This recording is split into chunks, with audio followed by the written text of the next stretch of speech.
Ngayong umaga nga ay napansin kong pilay ang isang kamay ng barakong Casper. Pagising namin sa umaga bago sila kumain ay nakita kong nakaangat ang isa niyang kamay. Ngunit hindi ko ito pinansin dahil akala ko ay trip niya lang. Pagkalipas ng ilang oras ay nakumpirma ang pilay nga ang isang kamay ng barako. Hindi niya gaano itong maitutukod sa paglalakad, siguro ay nasasaktan siya.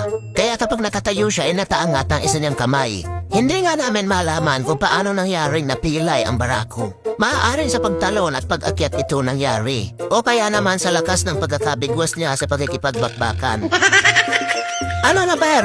Anong nangyari sa isa mong kamao? Hinahawakan ko nga ito ngunit ayaw niyang ipahawak. Pero kahit pilayan ay nakuha pa ring batukan ng kanyang anak na si Kase. Ganito na nga maglakad ang barako at hindi yan magiging dahilan na mahinto ang pagtatanggol niya sa kanyang pamilya laban sa berdugo. Nakakalakad at nakakatakbo naman nga siya pero kitang-kita na may masakit nga sa kanyang isang kamay. Oh, hindi ka muna ngayon makakapambigwas, Per. Wala naman ngang nakitang sugat, marahil ay na-outbalance lamang ang barako dahil sa kanyang katabaan.